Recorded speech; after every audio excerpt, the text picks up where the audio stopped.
This month's CentreSteer podcast is sponsored by Commonwealth Classics. Commonwealth Classics is a direct importer of classic vehicles from Europe and South America and has a rotating collection of rare and unique Land Rovers. Their showroom is located in Virginia, just 45 minutes west of Washington, D.C.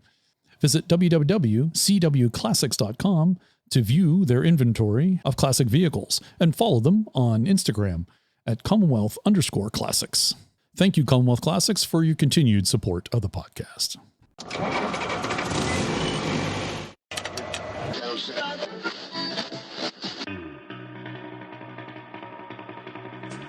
The CentreSteer Podcast, a Land Rover podcast by Land Rover owners. Welcome to the CentreSteer Podcast, podcast number 107 for February 2022. CentreSteer is a podcast by, for, and about Land Rover owners. I'm your host, John Kosich. Joining over Zoom is Harold, Morgan, and Dixon. Welcome back, gentlemen. Good day. Thanks. Dixon is back to the podcast. You're in the United States. We'll get an update later from you on the Winter Romp because you attended the Winter Romp. It was quite interesting. It's a fascinating event to go to every year. Excellent. We'll get an update in just a moment. But first, the Bells are our guest this month. Well, specifically Graham Bell. He's back to tell us about their next adventure. They're headed down into South America and not in a Land Rover. And he'll explain all that coming up later in the podcast. To be fair, it's only a few leaks and an electrical fire away from being a Land Rover. If you're a returning listener, welcome back. Thank you for listening. If you're new to the podcast, welcome. We talk about Land Rovers, new, old capabilities, and the people who own them and drive them. Extra thanks to all our Patreon supporters. We appreciate your support. Visit our website to see how you can support the podcast. You can do it as a Patreon supporter. You can buy us a shirt or a sticker or buy us a tee. That's like Patreon, but you get to choose the amount. And thanks again, as always, to Bob for continuing to buy us brown water. Maybe I should change that from buy us a tea to buy us brown water. And we debuted a special logo for our 100th episode designed by Retro 80. We have a limited number of t-shirts and stickers available for purchase. And if you put a deposit down on a shirt with Retro 80 and you haven't received it yet, please contact us so we can get that all taken care of. Thanks to supply chain, finally got and delays, finally got the shirts in hand. So we are now here in the U.S. and get them shipped out if you're a U.S. or anywhere in the world, really. Did we get any extras, or is it only fulfillment of orders placed? We do have extras. There are extras. That's the limited amount available. Cool. And this is your monthly reminder that 2023 is Land Rover's 75th anniversary, and we're inviting all Land Rover owners to the Pittsburgh Vintage Grand Prix in July of 2023, especially Series and Defender owners. You have 16 months to get your Rover ready. It's like, I can't believe it's creeping up this quickly. We started this. Soon it'll be a year away. And then it will be time to panic. I think now's the time to panic, isn't it? To get that ready. Only if you're looking at a Freelander, then 16 months might not be enough. You may have missed your window. Yeah, I think that window's closed on the There'll Freelanders. be plenty enough time to send it to the crusher. Speaking of getting your Rover ready, Dixon, you're in the United States. I believe you were visiting your Rover, and you went to the Winter Romp. Can you give us a Winter Romp update? Well, the Winter Romp was the 26th one this year. It was every year. The Winter Romp is different when it comes to the weather. Leading up to the Winter Romp, the temperature got up into the 60s in Maine, which was quite spectacular and so on. So this year became if you didn't have chains, you were going to have challenges. And the chain vehicles obviously did far better than the unchained vehicles. The Waterville Grand was fully booked in September. I guess the people back last year realized that COVID may be ending and were making their plans early. People were across 3 different hotels in town, and there were just a lot of vehicles. Add to that, Bruce Fowler and Paul and some others have been putting a huge amount of work into the Sebasticook Millennium Green, and the trails are so well developed now in the sense that it absorbs all of these vehicles. There's 140, 150 plus vehicles there, and you could go around the trails, and there was quite a few obstacles and challenges and so on to go through and around and so on, the ice wall and things like that. It was This is a fantastic event. When you say absorbs, you mean it's able to absorb the quantity of vehicles. The quantity of vehicles. No, that's the pit of despair.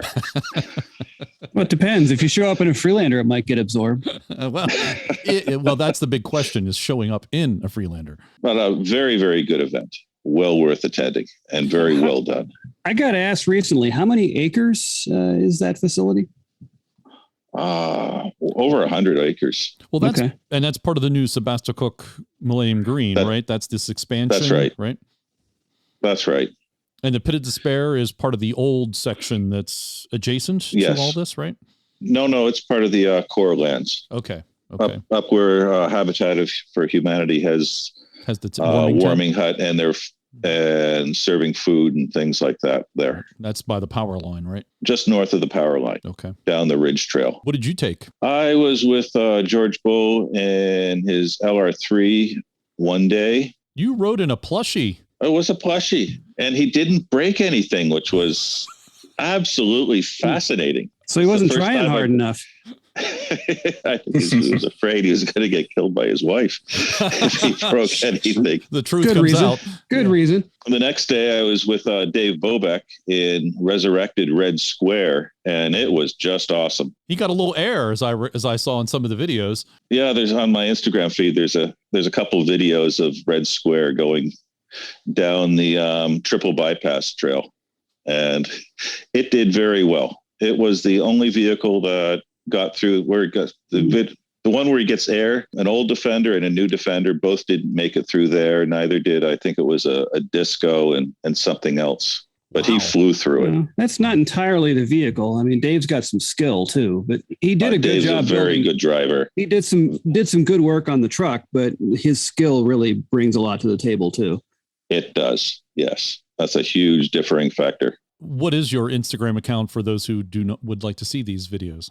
Oh, DKenner 99, DKENNER 99. And what else is going on in your part of the world? We haven't talked to you in a couple of months. You've been unavailable. I think the OVLR has a new website. OVLR, after 23 and a half years, Ben Smith and I have handed over management of the OVLR website to a new person who's put it all up, and it's quite spectacular. No longer Lynx compatible as the old one was. Lynx being the browser for character-based browsing. It's not. Is it still hosted on a computer sitting in your living room? No, it's up in the cloud now. I can finally take away that temporary network. Oh, okay. Which has been, how temporary is it? How many years has that been temporary? 23. When I moved into my place, it went into the dining room as a temporary measure in August of 98, just after Greek Peak was when it was all stood up. Well, if that's temporary, I hate to see what permanent is. Well, that's why I'm somewhat fearful when I use the term temporary editor for the newsletter. Oh yeah, you're the permanent editor. I thought you were doing that ironically. And speaking of Greek Peak, brings us to talking about an ARC and the 75th anniversary year of Land Rover. Yes, there's a pair of committees working on. Well, the first one is reestablishing ANARC as an organization to coordinate between the clubs, ensure that events don't overlap, and exchange information when things are, even talking about encouraging RTVs in the different club events where the points that you would get in one event at one club could actually go towards prize or trophy and so on between all of the groups and so on. And so then like a season championship kind of thing. That's right. And an ARC is the Association of North American Rover Clubs. So you could have a North America RTV trophy. Yep. And at the same time, in parallel, there's another committee working on what we term as Greek Peak 2. It is looking for a site or possibly several sites for the 75th anniversary next year. Well, there may be one main event. They're actually looking at doing several events simultaneously so more people can actually attend. And with technology that we have today, people could actually, communicate, participate, and so on at different locations. So more regional events. That's right. In a sense, it's like to go back to winter romp, when I first went to winter romp, you'd go off into the main forest and you were there and alone or with other people and you were completely out of contact. Nowadays, you go and do things and people are uploading videos simultaneously from different parts of the property of this is what they're doing. It's completely changed. And why not try and leverage that type of thing with several regional events going at the same time? Because North America is just too big. Where would you put an event that could actually get the most people to go? You can't do it in the center of the continent because it's flat. And the majority of the Land Rover folks are not there. They're in pockets in the southeast and the northeast, out west. Appreciate you giving us those updates on those activities, and we'll keep our listeners apprised of those. Will tell you the only thing I've asked for, because they're keeping the podcast in the loop on the ARC activities and the 75th anniversary, is just please don't do it around the Vintage Grand Prix because we've already invited folks to Pittsburgh for that. Well, if we made that one of the regional events, then that could lock that date in. That's part of the conversation. And your truck, Dixon, is it scheduled to be removed back to Canada across the border yet? When it gets a little warmer, it will be heading north. Nice. Though the listeners can't see this. If you look behind me, there's a fuselage right there, and Ravis is hiding in that corner back there behind Dora, the Series 3, which is over the pit being worked on today. Excellent. But not the pit of despair. No, this is a completely different pit. This is the pit of repair. That's right. Okay. So it'll be. So is it legal to drive across the border now? Yes. And in fact, as of Monday, the PCR test requirement is gone, though they want you to have a rapid test now. But at this point, weather permitting, you could jump in your truck and drive it home if you wanted to. Yes, I actually put a new petrol tank in it that I picked up from Mike Goss, so I could actually go and get to Ottawa on 2 stops rather than 27. Very nice. That's a bit of a difference. It is. Was that an old stock, or was that one of his stainless ones? It's one of the stainless ones. Very nice. Extended range, I take it? No, it's the standard tank. You should have done it this weekend, and it would have been, exactly 2 years since you were able to transit it into Canada. No, 2 years will be next month. It's your anniversary trip. That's right. There's a chance the salt might be rinsed off. Of the roads, maybe. Of the roads, yes, exactly. Yeah. And now time for the news. Global chip shortage, JLR loses 9 million pounds. JLR lost 9 million pounds, $12 million in the last 3 months of 2021 amid the global computer chip shortage. The UK car maker saw its retail sales fall 37.6% compared to a year earlier, as it sold 80,000 vehicles in the quarter to the end of December. Despite the fall in production, the company saw revenue of 4.7 billion pounds, which is up 22% on the previous quarter. Manufacturers around the world have been hard hit by the semiconductor shortage, and Terry Bolloré, JLR's CEO, said, whilst semiconductor supplies have continued to constrain sales this quarter, we continue to see very strong demand for our products underlying the desirability of our vehicles, unquote. JLR also said its order book has hit a new record high of around 155,000 vehicles due to strong demand for the Range Rover. Another article on this said that I think it's 120,000 is new Defenders, and I think 30,000 for the new Range Rover that just came out. I mean, that Range Rover just was debuted, last month? And they already have 30,000 orders? Yeah. Yeah. Nice. And I think one of the articles had a summary of, the UK auto industry as a whole. And, this is definitely not just a JLR problem. This is quite, industry wide. Yeah, I saw a article, which I just saw it actually before the podcast, talking about the chips in particular. And a lot of the problem was that when the pandemic hit and everybody wasn't going anywhere, automakers slowed down their production.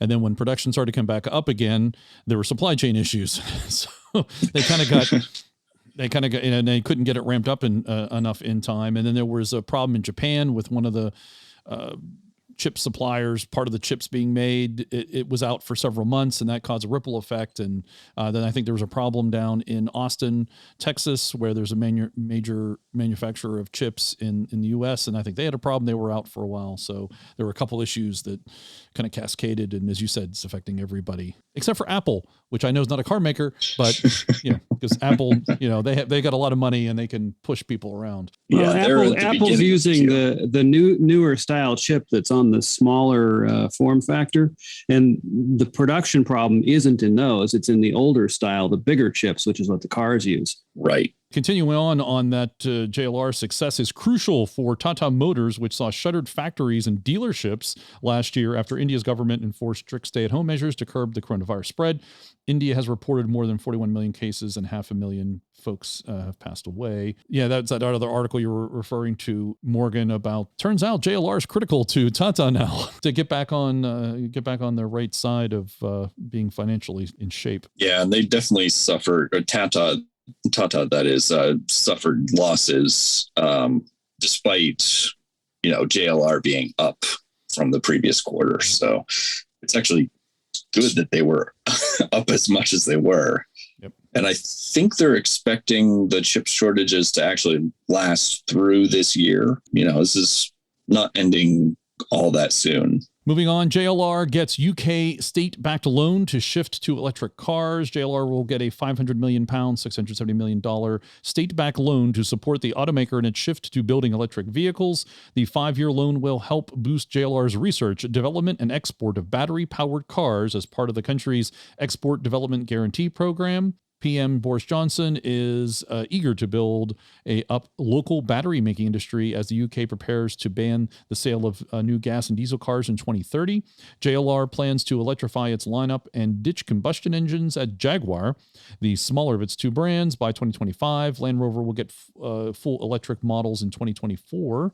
The automaker plans to invest about £2.5 billion a year, expected to reach £3 billion by March of 2026 to increase the number of battery electric vehicles in its lineup under its reimagine strategy. They're going electric, as we know, and they're getting some loans and help from the UK government. Moving on, JLR says all of its cars will come with Nvidia's drive computers by 2025. JLR is teaming up with Nvidia to install high-powered computers in its vehicles to enable advanced driver assistance and autonomous driving features. Starting in 2025, all JLR vehicles will come with Nvidia's end-to-end Drive Hyperion platform installed. Hyperion is the latest iteration of Nvidia's Drive platform that allows automakers to customize their own driving features. And Orin is the chip maker's system on a chip, similar to Tesla's full self-driving chip or Intel's Mobileye IQ.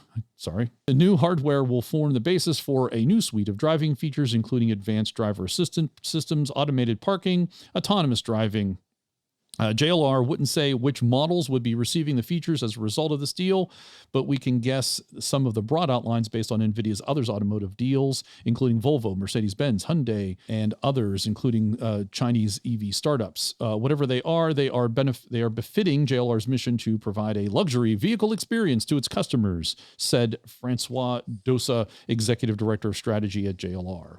Shapiro, who is another person here, I lost the name of that, described the capabilities enabled by NVIDIA's Drive Hyperion platform as highly automated and full self-driving. And then I think he quoted here, highly automated in many ways would mean you can get into a freeway and a car will drive itself. It will maintain a safe distance. It will stay in the lanes. Potentially, it could change lanes automatically or upon request. Full self-driving is you get in the car and you will take you from A to B, and you don't have to touch anything. Again, there's a wide spectrum. He's describing the whole self-driving definition there. And then JLR later clarified they are working on a level 3 autonomous technology, which describes driving features that don't require human supervision under specific conditions like a mapped highway. Yay. At that point, why do you have a car if you're not going to drive it? It's, it becomes an appliance. I mean, a transportation cube. It's long on the promises here, but Tesla and so on have been giving these same promises for quite a few years now on the autonomous driving. Many of the assisted things that they're talking about there will certainly be there and available. But fully autonomous driving on the roads, ooh, that will be interesting. The thing that Land Rover hasn't done, though, is the simple stuff that a lot of quote unquote simple, the base stuff that a lot of other car companies have, like self-parking and doing that autonomous stopping and some of the lane assist stuff that you don't see that in Land Rover at the moment. So I think that's will help them with those, kind of the emergency braking, what I'm trying to say, like those emergency safety features.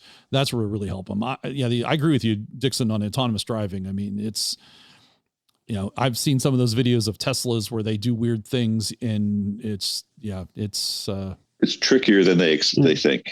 Plus, once we get autonomous vehicles, then we'll have country songs where the guy's truck leaves him. Land Rover to recall certain 2020 Range Rover Evoque SUVs over software issue. Redesigned from the ground up in 2019, the Evoque is recalled in the U.S. due to an iffy software. A grand total of 18,824 units produced for the 2020 model year reportedly affected from November 2nd of 2018 through November 12th of 2020. In August of 2021, Pics, that's what the article says, JLR started investigating the restraints control module. Lo and behold, further investigation revealed that the iffy software for the RCM is the cause of the aforementioned warning light. There have been no reported accidents or injuries as a result of this condition. JLR is still recalling 18,800 vehicles. So if you have an Evoque, you might want to check into that. They can't do it over the air? They don't have over-the-air capabilities in that model yet. Because actually, new Defender is the first one to get over the air. Right. It looks like this problem is basically the Evoque's equivalent of the Three Amigos. With the exception that something might not be actually wrong. Oh, I didn't realize that. Well, in the case of the Three Amigos, sometimes there isn't anything wrong, but there becomes something wrong because once the lights come on, then it shuts the system down. Exactly. Yeah. And next up is Eneos Grenadier Factory is gears up for production. So they have done a couple things here. Images have been released of the production line inside the factory that will make the Eneos Grenadier as the vehicle's launch gets ever closer. First prototype Grenadiers are now rolling off the line at Eneos Automotive's Hambeck plant in preparation for launch in July. And then there was another article where Top Gear, they were able to drive only off-road a prototype, and actually several news organizations were able to drive the Eneos off-road. And I'll let you read the article. You can go out to it, but I'm going to read just two things I want to pull out from this. First was their first impressions. They say, full disclosure, today is strictly off-road experience as we slew gently sideways, great goblets of mud arcing skyward off each wheel. The sheer unstoppability of Eneos' inaugural vehicle is instantly apparent. It's not practical to carve a car out of granite, but you sense that the guys behind the Grenadier could have done it if they wanted to. And then they go on to talk about the interior, the exterior, outside, and other such things. And at the end of the article here, it says, will it work? On evidence and having had a deep dive in the factory, it's looking good. The global market for tough, unapologetic utility vehicles is 3 million units, and Eneos is targeting 25 to 30,000 vehicles per year. So the Eneos is coming in July. And I have to say, on the interior, I'm very impressed with the fact that, yes, it has a touch screen with some useful things on it, but that it has manual, physical, tactile controls for everything as well. And lots of them. Lots of knobs, lots of switches, like flying a plane. It almost might be too much. Oh, no, you can't have too many. No. So will they be using NVIDIA's Hyperion self-driving module too?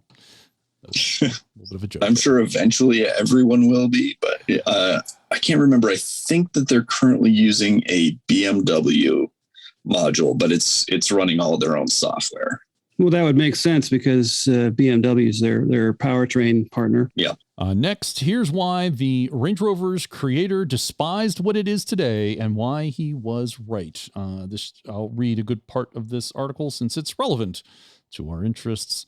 But if you're the man who invented the world's most famous 4x4, the classic Range Rover meant a lot more than that. In this case, modern Range Rovers are an affront to everything their vision stood for. Why? Because this man created the Range Rover to be the ultimate utilitarian 4x4, not to be a status symbol. Say hello to Charles Spencer King, maybe not a household name like Carroll Shelby or Enzo Ferrari, but his contributions to off-roading easily match more familiar faces from history. Today, let's take a deep dive into the history and the musings of the man who gave us the Range Rover.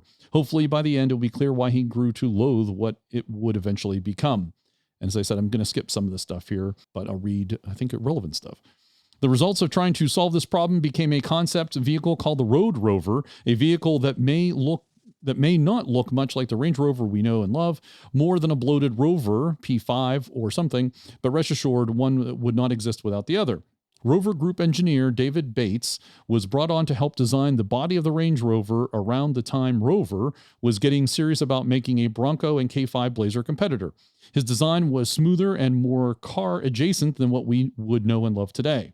What often gets lost in the details of the Range Rover history is that the dynamic duo of Charles Spencer King and his lifelong friend and colleague Gordon Bashford devised their own basic body panels and upstaged Bates by showing it off before he even had more than just a few drawings. Rover was so impressed with King and Bashford's results that they promptly threw Bates' design in the trash. The rest is pretty much history. One can only think to assume David Bates' seething face sustained the dynamic duo of King and Bashford for many days. These original Road Rovers were designed primarily by one Spencer King's colleagues, a man by the name of Gordon Bashford, but development on the project soon became bogged down. Very little development occurred from 1958 until 1966, at which point Rover's attention was drawn to a phenomenon occurring across the globe.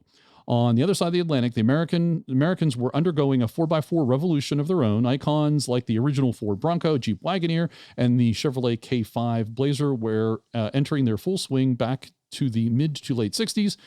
These off-roaders sported long wheelbase of the period, big V8 engines, and more refinement than one would expect from a 60s American vehicle. This challenge from across the pond lit a fire under the Rover Company, and they too wanted to compete in the American market. Suddenly, Road Rover development was back on in a big way. The first order of business was to find a suitable engine, because the iron block four-cylinder under the hood during the early stages of development simply wasn't going to cut it. Thankfully, Rover Group acquired the rights from General Motors to manufacture a new V8, a 215 cubic inch unit with aluminum block, aluminum heads, and even the potential to mount turbochargers.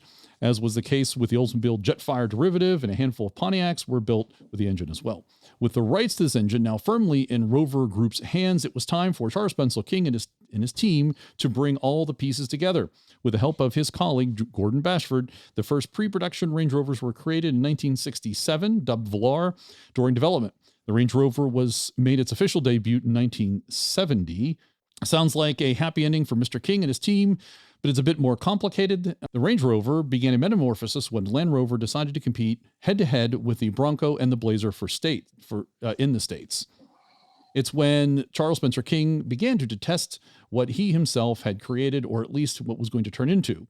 Gone was the focus on dependability and off-road capability, replaced with leather seats, wood trim pieces, and the luxury SUV nonsense that spoils off-road ability. Fast forward to Land Rover's acquisition by BMW in the 90s, and management had realized most new Range Rover owners never even crossed a muddy field, let alone take one on the trail. Depending on who you talk to, this was even true before BMW came knocking. This is reflected in the makeup of subsequent Range Rover models, the P38A from 94 to 2002 and the L322 from 2001 to 2012, both of which King himself critically panned. As for the Evoque, Velar, or even current iteration of the Range Rover due to be replaced this year, don't even get us started. He must have spun in his grave at the very sight of them. And this is a quote from him. The 4x4 was never intended as a status symbol, but later incarnations of my design seem to be intended for that purpose. The British inventor told Glasgow's Daily Record in 2004, to be the 4x4 for the school run or even in cities or towns at all is completely stupid, unquote. The article goes on from there, but you get a sense of what Charles Spencer King was thinking, and he passed away, I think, in 2012. Charles Spencer King who helped develop the Range Rover and his thinking of what it's become. Still stuck on the idea that somehow these people think that the Rover V8 could handle turbocharging. Two. I think did they mention two?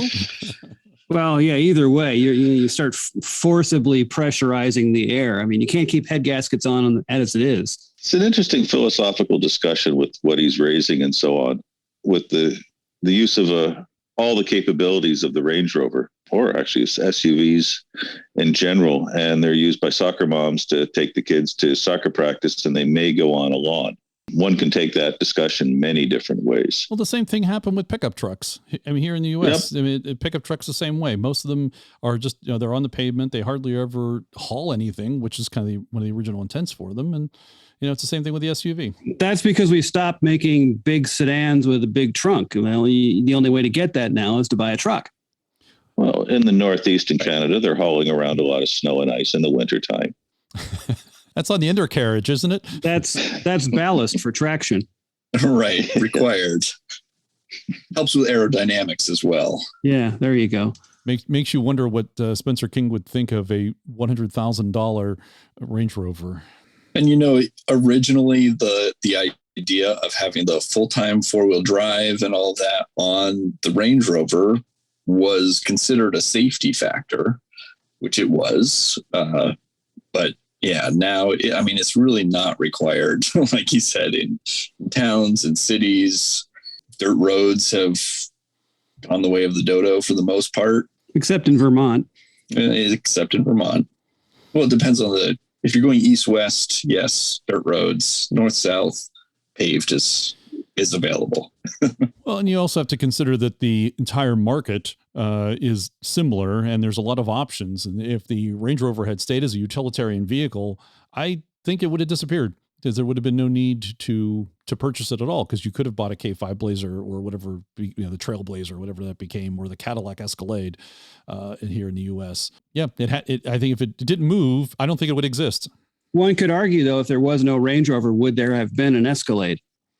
That's exactly it. I think Range Rover probably led the market, and they all followed. I know, I agree with that too. But if it had stayed what Spencer King wanted it to do, stay this kind of utilitarian vehicle, I do think they would have been surpassed in the market. Probably by Toyotas. By anything, really, it would have gone the way. So they had to move up market, and that's why they think they continue to move up market and have gone from up market now to luxury, competing with Rolls Royce and such. For that luxury item. Yeah, luxury 4x4 is just kind of weird idea, in my opinion. Really, at the end of the day, it's a station wagon. And quite often not being used for that either. Yeah, how many do you see driven just with one occupant? All right, let's move on to everything you should know before buying a Range Rover and whether they're right for you. This is from Hot Cars, and in this article, they will discuss some peculiarities that affect Land Rover models, well, specifically the Range Rover. I'll read a bit of it, not the whole thing. So if you're interested in maybe buying a Range Rover, this might be something for you to check out. I'm going to read here on mechanical issues. Let's talk about the pink elephant in the room. Land Rovers are definitely not maintenance-free cars. Including the newer models, narratives of failures and of owners being left by the side of the road are common. With its refined construction, the brand's cars deliver a lot, but they charge in reliability. Some common problems are faults in the air suspension system. In almost all models equipped with the feature, this process is less recurrent in newer models, however. It's important to prepare for a preventative maintenance between 6 and 10 years of use on the suspension system. The symptomatic picture is serious. The car is very likely will likely sag on one side, presenting a relevant risk if the problem occurs while driving. A common course of action among Land Rover owners is to delete the system, opting for a conventional fixed-height suspension coils. But then, why did you buy a Land Rover at all? Oil leaks and gasket problems are also common. Land Rovers are known for having puddles due to the complexity and intense presence of hydraulic systems, in addition to the engines that carry a lot of gaskets. Land Rovers are known for leaking. It's very true, even for newer models. Expect some problems with leaks between 12,000 and 200,000 miles. I like that sentence. It says expect leaks between 12,000 and 200,000 miles. I would say, yeah, pretty much expect leaks from date of purchase till date of sale. Yes. As a brand pulling the market, its models are always filled with embedded electronics, ensuring an experience of use that is often unique, but the system have weaknesses that are usually found by weather, climate, temperature, and vibration to which the car is exposed. Problems with electronic systems of recent models of Land Rovers are not uncommon. Gearbox control systems, immobilizers, and even the infotainment system are subject to glitches and electric problems. This is a good thing to read so you know what you're getting into, especially if you're buying an older one. Well, but if you didn't already know all this stuff, you really have no business owning any Land Rover product. And then depreciation of the Land Rover. So all those studies indicate that the car, when exits the lot, I suspect this is written by someone who's not a native English speaker. Although the studies indicate that a car, when it exits the lot, loses on average 20% of its value. For luxury cars, this number can get up to 20% a year, escalating to up to 70% in a 5-year window. Land Rovers will depreciate more than the average car, but it's not as bad as it seems. Considering the brand's niche, the depreciation of models is lower than most of the luxury segment, being among the luxury cars that depreciate the least over time. A good thing, I guess. But, of course, my thing about depreciation is unless you're buying a vehicle for investment, and who really does that and why would you do that? I don't understand why depreciation should be involved in this. It does factor in because unless you're planning on keeping it forever or for a very long time, depreciation does matter because when you go to trade it in, it's going to be worth that much less. That's why depreciation matters to these people because they want to get a new car every few years. You buy it now. When you go to trade it in, you're not going to have much to play with. Yeah, and it also affects the used market as well. If you're looking to get into a used Land Rover, you're actually going to pay more than some of the other luxury brands for that used model because it doesn't depreciate as much. Right. However, if you're into leasing, the lower depreciation means your lease payment will be lower. I guess I don't think like that. I'm buying a car. It's usually keep it for a long time. It's rare that Well, I buy them after they've already depreciated and then keep them forever. But that's me. But there's a lot of people that buy new cars and want to be able to trade them in and get something else in a few years. Yeah. Because of all of the sort of automotive industry issues, especially caused by chip shortage and COVID, the used market has just absolutely skyrocketed. So, that's also for people who are like, oh, well, I can't even get a new vehicle. I want a used vehicle. They're now more expensive, which are going to be more affordable, And sadly, a lot of the stuff you might want as a used vehicle, you can't even get. Right. So the supply of used cars has gotten tight. Yeah, you're going to take whatever you can get. Yep. All right, let's move on to the 2023 Range Rover Sport, spotted up close in minimum camouflage. And they have a few photos of it here. The new generation of the Range Rover Sport is all set to retire the second generation and be up for grabs for the car buffs who have been waiting for the model year for 2 years now. Touted as one of the best-selling models manufactured by the company, the Range Rover Sport is ready in its new avatar and was recently spotted with bare minimum camouflage. The third generation Range Rover Sport was recently spotted with a very thin layer of covering, which allows some of the design dynamics to surface to visibility. The partially revealed elements of the design offer some secrets about the car's final appearance. The new Range Rover Sport will be based on the novel MLA, which is the modular longitudinal architecture flex architecture. This architecture will provide the third generation Range Rover Sport with stiff and rigid stature coupled with sophisticated and boosting comfort. In addition, the Range Rover Sport features pop-out door handles to achieve enhanced airflow and subsequently improve the efficiency of the car. The bulky cladding surrounding the vehicle helps the four-wheel beast to earn and do justice to its suffix sport. However, the overall look of the Range Rover Sport will be sleeker and more modern than its second-generation predecessor. The sleeker-looking package involves new wing mirrors, new tailgate, and revamped diffuser. As far as the powertrain is concerned, the Range Rover Sport will feature a collaborative effort between JLR and BMW. The new SUV boasts a BMW-developed 4.4-liter twin turbocharged V8 that is capable of turning out a peak of 635 horsepower. So there's your new Range Rover Sport.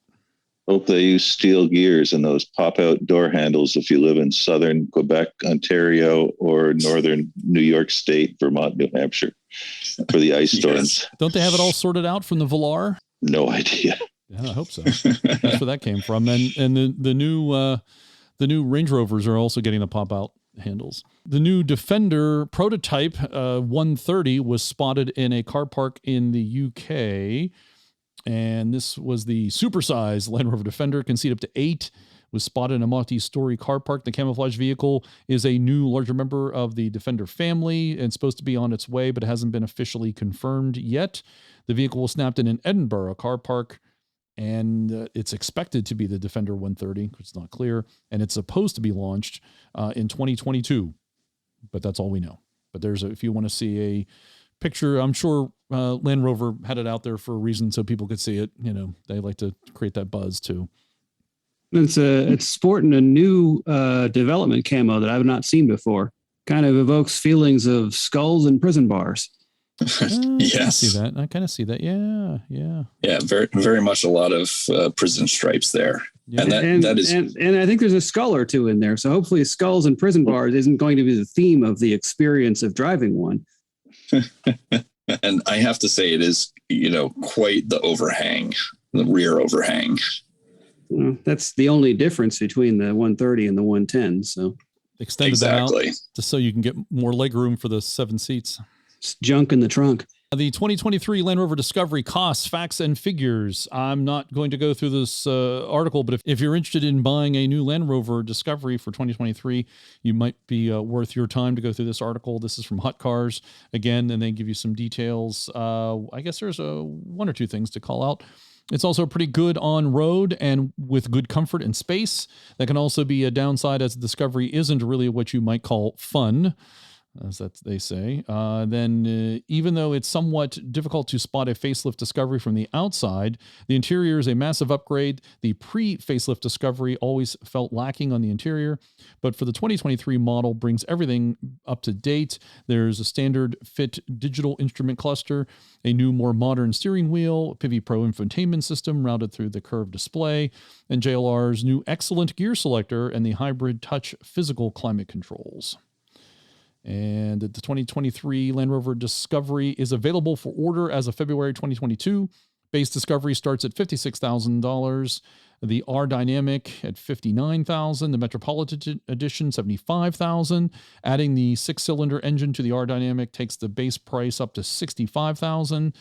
And these are pretty good prices, they say, considering that the base BMW X7 xDrive 40i starts at $74,900 before options.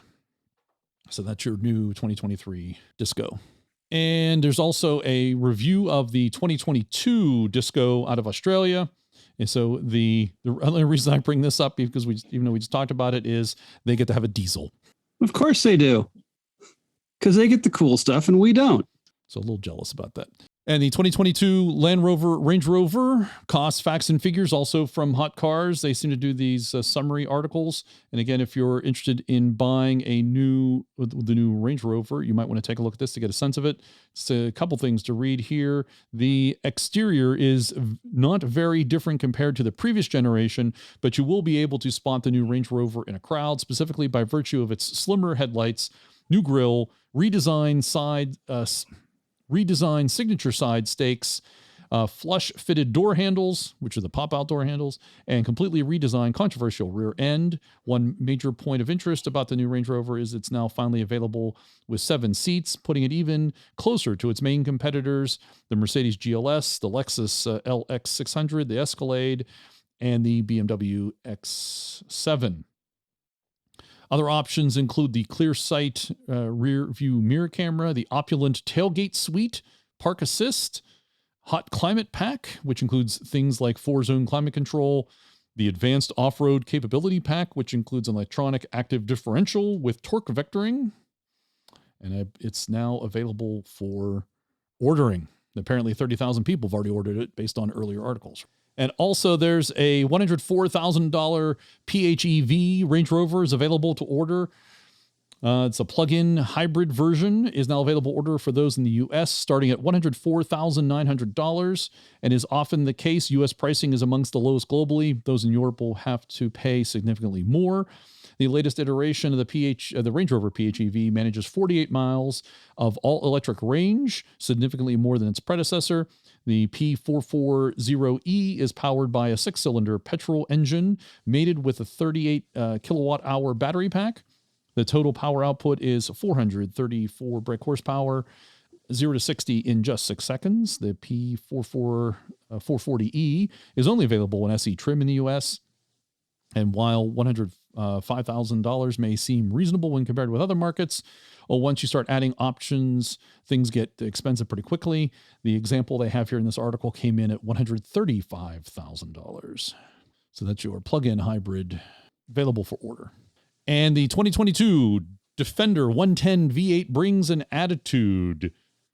So some cool stuff to read on this one. The Defender V8 credit largely goes to the supercharged 5-liter V8 beneath its hood, cranking out 518 horsepower, 461 pound-feet of torque, delivers the necessary aural cues to assert a menacing attitude. Even the quad exhaust tips Outback seem to cut from the same metallic cloth, though the soundtrack blasted through the pipes is more mellifluous in tone than the G63's machine gun rat-a-tat-tat. That's the Mercedes. I just like the flow of that sentence. The Defender's roughly 3-ton curb weight is reasonable for taming its beastly engine, resulting in acceleration that's more authoritative than urgent.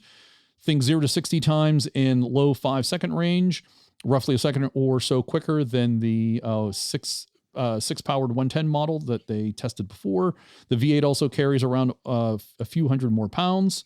It's clear from behind the wheel that the blown V8 has fun countering this Rover's prodigious mass, roaring gleefully all the way to its 6,750 RPM redline. The Defender's standard ZF 8-speed automatic transmission is a willing cohort, responding instantly to a click of the paddle shifters on the back of the steering wheel that only the V8 model gets. Once the gear is selected, the transmission will dutifully hold on to it until directed otherwise. The V8 model's big brakes, 14.9-inch front rotors and 14.3-inch in the back, strong and inspire confidence, offering a reassuring, firm, and progressive pedal feel even after heavy use. Inside, the PV Pro infotainment system sports a large 11.4-inch touchscreen, a $140 option that will be standard in 2023. While we find this system to be sluggish at times, though we appreciate the highly configurable options and well-organized terrain response menus, which include detailed descriptions of each module. However, we wish that we could read up on a given mode without having to engage it. And since the Defender V8 can tow up to 8,201 pounds, we'd like the ability to more closely monitor the engine's vitals beyond a lone water temp gauge. So that's the Defender 110 V8. I certainly would like to play with one, that's for sure. Oh, absolutely. Absolutely. A review of the 110 from Motor Trend. I'll let you read if you're interested in purchasing one. It's a nice short article about some details of the 110 and using it. The title here is "Who Needs a Pickup with This 2-Row 6-Seater?" So you give you a little comparison if you're interested in about a 110, and it's on your options to purchase, consideration to purchase. And then we'll move on to the D90, and this is a review by Road and Track. Land Rover Defender 90. This one took place in the snow. I'm just going to read you the opening paragraph or two.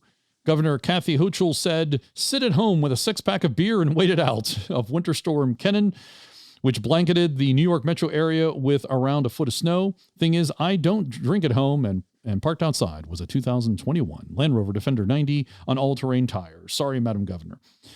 She might have had a point, as the roads were an absolute mess, but the Defender made driving upon them a non-event. Goodyear Wrangler ATs and Land Rover's advanced all-wheel drive system do that sort of thing. So if you want to read more about it in the snow, go ahead and do that. That's a Road and Track review. But it's interesting because then there's a follow-up also driving the Defender in the snow from Motor One. They have a podcast, the Motor One podcast, and this is a video of the podcast. Is that, I guess, podcast can be audio or video, and this one is just happened to have this the video version of it. And they talk about driving the 90, and also there's also a 110 companion there that starts at 2 minutes in the video and lasts for about 12 minutes. The interesting thing is, that previous article, they talked about how the tires did great. In this one, the reviewer Brandon says that the off-road tires were terrible in the snow. I don't, make that what you will. Well, it depends on the kind of snow you're dealing with too, because in the one article, it was fresh snow that had just come down, so it was deep and loose. Here, it looks like in this picture, they're driving on packed roads, which are going to be very different performance-wise. I don't remember on the Wrangler ATs whether those are actually snow rated. 3-peak icons on the sides. But even with the 3 peaks, I still find that actual snow tires on those like packed roads tend to work better just because of the rubber composition. Most of the rubbers at this point, you don't even really need studs anymore. Right. So yeah, it comes down to what the tires are, and most of the factory tires are not really ideal for snow. Mud and snow, is that different than the 3 peaks that you're talking about? Well, anybody can call their tire mud and snow, but if it doesn't have the little picture of the 3 mountain peaks on the sidewall, it's not really rated for it. Exactly. Generally, if you get like an all-terrain tire, I personally have experience with the KO2s. So they are 3-peak rated.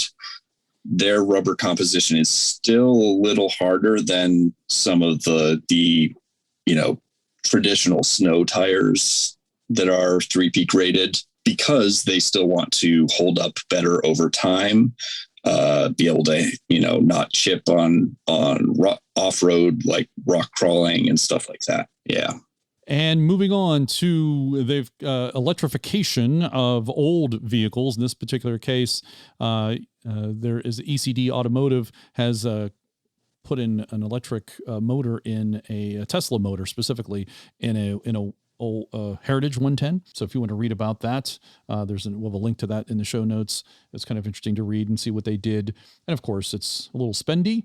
Well, electric cars in general are expensive, but when you start talking about rating parts out of a Tesla to build that electric car, that just brings the price up that much higher.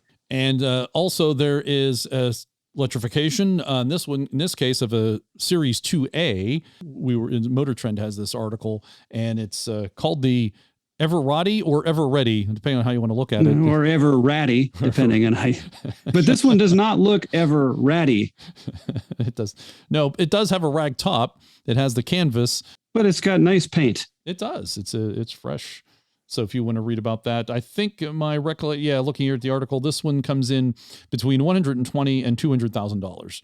I think it depends on various things. I think this is a kind of like a prototype they're starting, and it's all bespoke, customized. Yeah, and that's one of the things about electric conversions right now is obviously you're generally paying for a full restoration to start of these, especially the older Land Rovers, and then you're doing a custom electric platform installation on top of that, right? Which requires a lot of custom engineering, and that gets labor intensive. Right, and there are a couple of maybe only 1 or 2 basically kit conversions out there, but they're not really something that would work in a Land Rover. I think on this Ever Ready, whatever we're calling it, this one I think could be reversed out. And the batteries were no lower than the gas tanks in it. So that, so they did a nice job of doing that conversion. Well, they're still keeping stock axles, it looks like, and stock suspension, yes. And they're driving it through the LT230 transfer case. So at that point, you could, in theory, unbolt all that crap and put a real engine back in it. Yeah, I personally prefer when conversions are reversible. But that's just personal preference. Eventually it's going to, you're going to have to make your own gasoline or diesel. So I don't know when that'll be, but eventually that will happen. It's not that hard to do, actually. Yeah, that's going to be interesting when you have to make your own and you're how you have range anxiety of being far away from your source. But again, that's down the road. Moving on, the Land Rover Wolf, the plucky, battle-hardened classic Defender. So this was kind of some background on that. The Wolf was just as much purpose-built military 4x4 as a Jeep or a Humvee. Commonwealth soldiers have been going to war in Land Rover since the 50s. But when you look at the facts closely, Land Rover and Humvee serve a different purpose in their service to NATO nations and elsewhere. Before the Wolf hit operational status back in 1998, Commonwealth forces and many others were very happy with their bespoke military Land Rovers based on the 90 and the 110 of the Defender dating back to 1985. These special military Defenders became icons of post-Cold War NATO operations right alongside the Hummer, but Land Rover couldn't guarantee the long-term viability of the fleet without significant reinforcements. The result of this quandary was the upgraded Land Rover 90 XD and the 110 XD in 1994. The British Army designated these new 90 and 110 layout Defenders with the Wolf moniker in 1998. It's a name that would stick until present day. The Wolf served alongside coalition forces during the War on Terror starting in 2001. And the United Kingdom is not the only beneficiary of the Land Rover Wolf. The armed forces of Lebanon, Lithuania, Czech Republic, Netherlands, Uruguay all use Wolves in their fleet. The Italians use them in their national police force. So there's some little background on the 90 and the 110 Wolves editions. You want to read more? We'll have a link in the show notes. And now this article, I'm going to read all of it because I told him I would, and I forced him, because how the Freelander reshaped Land Rover's product range. Until the Freelander debuted, conventional wisdom held that a true off-roader needed to have fore and aft oriented engine that primarily drove the rear wheels, even in four-wheel drive, even if it had body-on-frame construction, solid rear axle, and manually locking hubs. At a time when other manufacturers were building what appeared to be rugged off-road small SUVs on car-based platforms, think Toyota RAV4 and Honda CR-V, Land Rover took the same approach but decided to deliver the off-road capability that the company's fans expected from the marque. As a result, the Freelander employed a transversely mounted engine, unit body construction, and an independent front suspension rather than a solid axle. The Freelander was originally offered in 3- and 5-door versions, including soft-top variant, and came in a choice of 4- or 6-cylinder engines. While the Freelander lacked traditional four-wheel drive kit like low-range or locking hubs, the all-new Land Rover pioneered the use of electric aids to greatly enhance its off-road performance. The company took out 16 patents on technology, such as pioneering hill descent control. This system would pulse the vehicle's brakes to control the vehicle's downhill speed. It was a system that would expand across the Land Rover lineup. Other innovations include the use of a viscous center coupling that replaced a traditional mechanical center differential, and an intermediate reduction drive, IRD, that varied the torque delivered to the front wheels. Freelander also pioneered traction control, incorporating an anti-lock braking system that was effective in both on and off-road use. The first generation Freelander enjoyed a 9-year production run and sales in excess of 500,000 units. A 2006 remake called Freelander 2 in Europe and marketed as the LR2 here in America. But then Ford had taken over the brand from BMW and based the new model on the C1 platform. It was a model that was the first Land Rover to offer front drive variant. Production of the Freelander 2 ended in 2015. But this approach of using unit body construction, transversely mounted engines, and multi-link independent suspension lives on. It's opened the door for a whole range of crossovers for not only Land Rover in the Discovery Sport and the Range Rover Evoque, but also SUVs for Jaguar in the form of the E-Pace, F-Pace, and the all-electric I-Pace models. So there, your mighty Freelander. I had to read that. And truthfully, it's got to get some love. Yeah, and almost all of those technologies are pretty much required at this point for new vehicles in terms of the stability control, the traction control, all of that's controlled through the ABS or implemented through the ABS system. So yeah, they haven't mandated hill descent yet, but it would be smart, but no, they have not mandated that yet. No. But it did started the terrain response system. That was one of the first parts of that, terrain response. Now they have was it terrain progress control? And yeah, there's still more 80 inches on the road than there are Freelanders. Thank you, Dixon, for keeping us on the right path there. Thank you, sir.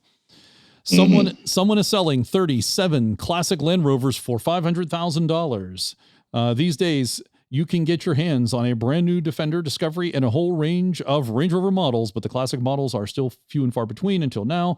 A seller on eBay recently listed a massive collection of classic Land Rover models and miscellaneous parts, asking $500,000 for the lot. The money can buy you one 1993 Overfinch Range Rover with $100,000 to spare, or 37 Land Rovers that all need a bit of work. The seller calls this the largest soft dash Range Rover classic collection in the world, and started hoarding these classics as a side hustle to put himself through college. Now that he has graduated, the collection needs to go. The collection is extensive. There are 19 soft dash Range Rovers from 1995, a chop top V8 Range Rover Classic, 2 Discovery 2s, 7 Discovery 1s, a single 2005 LR3 with a blown engine, a classic Defender 90, 2 Defender 110s, 2 Defender 130s, a 2008 Range Rover Supercharged. Included in the sale are 2 40-foot shipping containers housing left-hand drive Defender bulkheads, LS Coyote drivetrains, a Puma left-hand drive 130 body-on-frame new rolling chassis, a complete left-hand drive Disco 2, and more other random parts than you can imagine. All the parts and cars are located on a private property in Orlando, Florida, and the owner is willing to facilitate viewings and keep some of the cars in storage after the sale goes through. The seller is willing to break the lot up, but is not interested in selling small pieces or individual cars bit by bit. As of the 17th of February, the seller had let go of the Disco 1 models and a 1995 Ranger Classic long wheelbase. It's the shipping that'll get you. Well, they got 2 shipping containers. Yeah.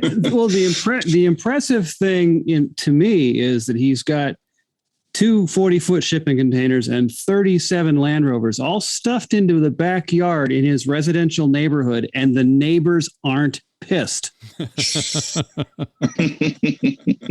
Yep. That's the impressive part. He keeps it clean, keeps it quiet, and keeps his neighbors happy, and yet he has all this stuff in the backyard at his house. That is impressive for sure. Yeah. I didn't see a link to the eBay listing. Did anybody see that? I did see it. I didn't see the link. I mean, I don't know where to find the link, but yeah, I couldn't find it either. I saw it on Defender Source because he's an active member there. And so there's been some discussion of it. I think it's listed under the miscellaneous chit chat section, or maybe it's the flea market section. It's not in vehicles for sale because it actually violates the posting rules, but you can find discussion on Defender Source and backdoor your way into the eBay listing if you want, or just reach out to the guy there and make your deal for what you want. Finally, this off-road excursion in a Land Rover Discovery did not go well. You've probably seen the video of a Disco 2 stuck under a footbridge. I'll read you the article from The Drive. Law enforcement in the United Kingdom took to social media earlier this week after a group of off-roaders was reportedly up to no good on agricultural land in Derbyshire, a county in central England. The small convoy 4x4s, many of them Land Rovers, allegedly tore up a field before one got caught up in the flow of a swollen waterway. It was then swept under a footbridge and got absolutely hilariously stuck. The local crime unit posted on Facebook saying, now, unfortunately, the irresponsible off-road driving morons spoil the reputation of the rest of us, as can be seen in these images, unquote. They took time to comment on the particular noteworthy silver Land Rover stuck under the water crossing. Quote, make up your own minds about the Land Rover driver who clearly misjudged the conditions, the capabilities of his vehicle, and his own driving skill, or her, of course, unquote. Once the water levels recede, it will be interesting to see what sort of recovery operation the owner comes up with. This all took place outside of Buxton, a community about 22,000 between the cities of Manchester and Sheffield, as well as short clips of the damage caused by the vehicles driving on the agricultural land. The police also posted a video of the Land Rover stuck under the bridge getting completely flooded by the stream. It's safe to assume that the Disco 2 in question is ruined. And despite the morons in this situation, the authorities note that in the wake of Storm Eunice, the off-roading community has been helpful in assisting people in water-related peril. However, that doesn't mean tearing up farm fields or getting stuck under the pedestrian bridge is any more acceptable. Yeah, I've seen this picture in a number of places on social media, usually with comments about that looks like an effective way to wash off all the road salt onto your vehicle. Yeah, that's a lot of water. I mean, yeah, even coming from the rear, flowing right up that tailpipe. Right up that tailpipe, getting pushed in. Yeah, coming through that back door. It's probably flushing the radiator out right nicely too, though. True. It's interesting, the pictures that they posted, you can't see any license plates. No, that's the first thing you pull off when you're going to abandon a vehicle like that. Well, even on the other vehicles, the pictures they had were kind of grainy, and it was you can't. I figured it'd be easy to track those folks down because there should be license plates, especially in Europe on the front, but I don't see any there. Well, but if you're going to go around and you're going to be a jackass, I would think the first thing you do is take your plates off so that you don't get caught on somebody's surveillance cameras. So much for tread lightly. On that watery note, that's the news for February 2022. And now making triumphant return to the podcast is Graham Bell of A2A. Welcome back, Graham. It's good to see you. Thank you. Thank you very much. Good to be back with you. It's been a little while. It has been a while. You were last in my house. I don't know. It could have been a year ago. It could have been 6 months ago. It could have been 1,000 years ago. Time has no meaning. Yeah. Where are you currently? We're in Mulegé, which is just north of Loreto in Baja, Mexico. Mexico?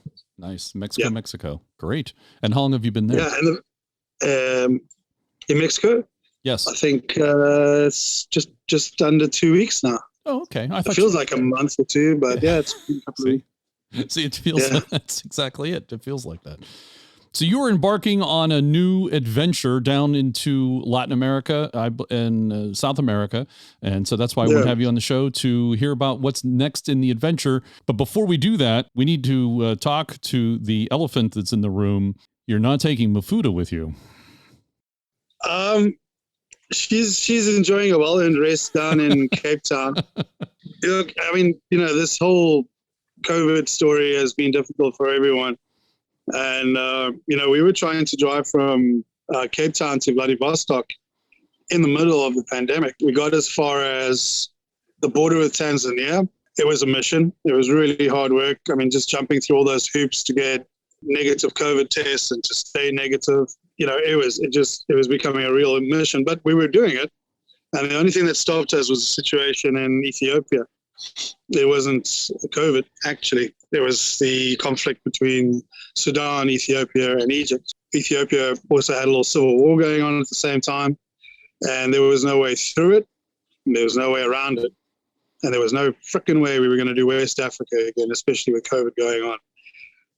So we were actually speaking to a friend of ours. He's a record holder, Guinness record holder, drove around the world on a motorbike with his wife, 2 motorbikes. And he was like, why don't you go to America? That's actually an important distinction there when one motorbike, 2 people versus 2 bikes, 2 people. Yeah, exactly. Yeah, she did her own riding. Yeah, she did her own riding. And he did his own riding. I mean, she could have been the main rider. But so that kind of set things in motion. And we're like, well, what do we do? Do we hang around in South Africa or do we go to the States? And we figured out we could, there was a loophole that we couldn't get into the US directly from South Africa. But if we flew to Mexico, quarantined for 2 weeks, got negative COVID test, then we'd then be able to get into the States. So I put it out there on social media that we were going to do this and we needed a car or something. And a flamboyant chap down in Florida offered us a Range Rover Classic. And was that an adventure? Yeah. Oh, yes. You met her. I met it. Yeah, yes. So that's it. So we flew over to the States and spent 6 months persuading the Range Rover Classic to go from Florida all the way up to northern Maine and then across to Arizona and then to California. So you actually did get away from Maine because I received a frantic phone call from you being stuck up there in Maine. So yeah, you did get out of there. The winter romp.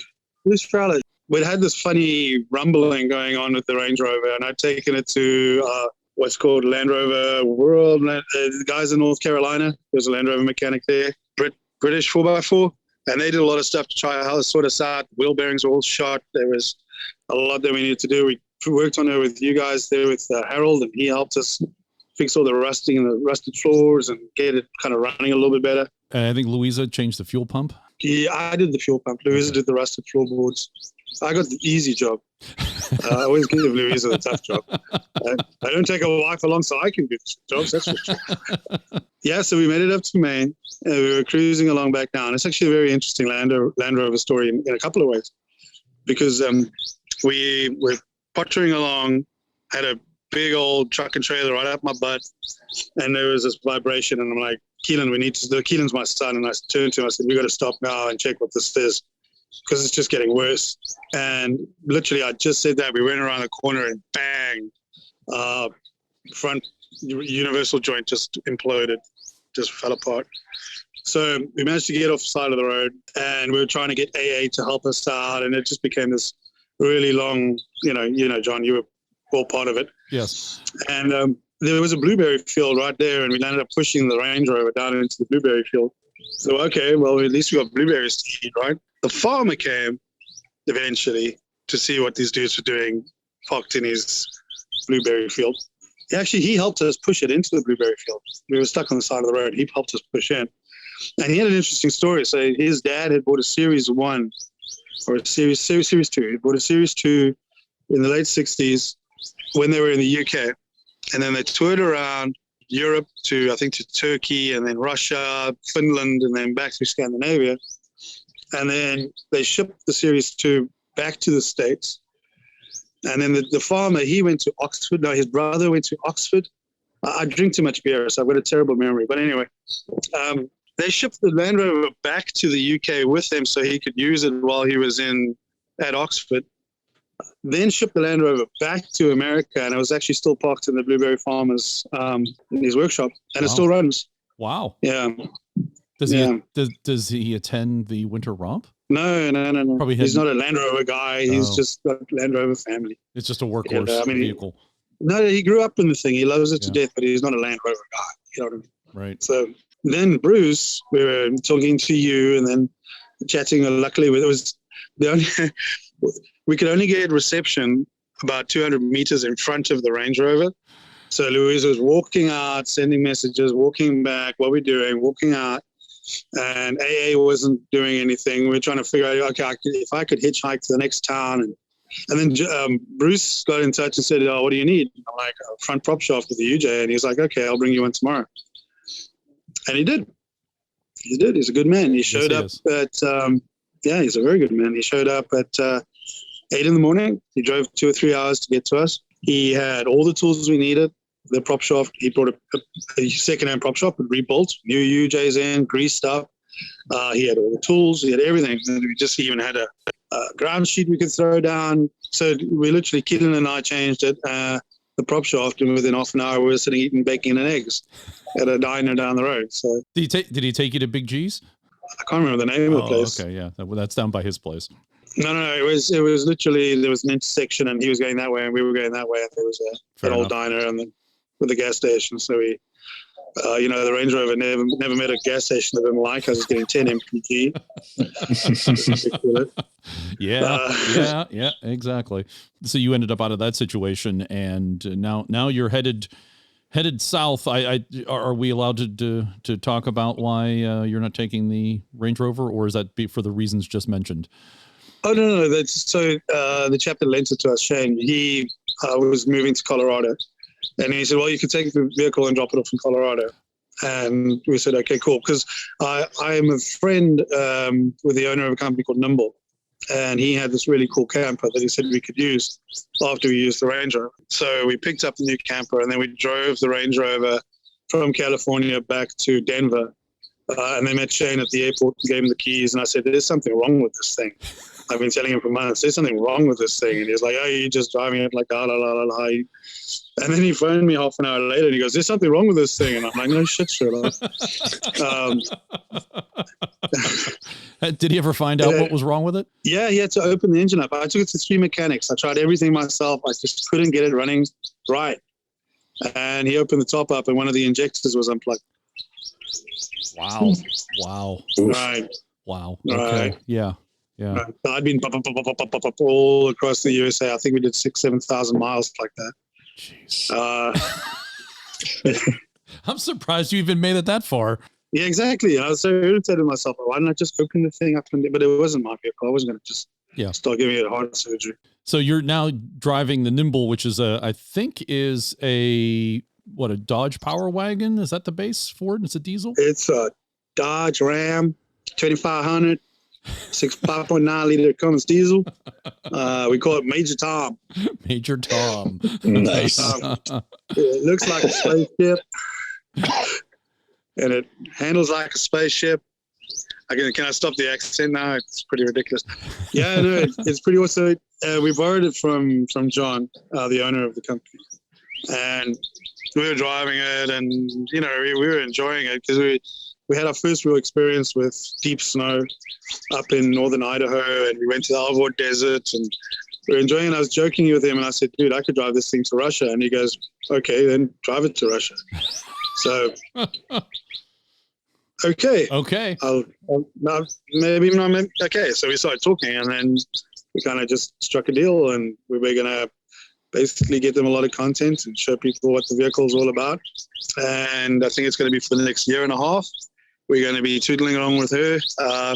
We'll see how far we get. I'm trying to get to Argentina, but the way things are these days, we might actually land up only doing Central America, and then back up maybe to Alaska. We'll see. But the goal is initially to try and get all the way back down to Patagonia.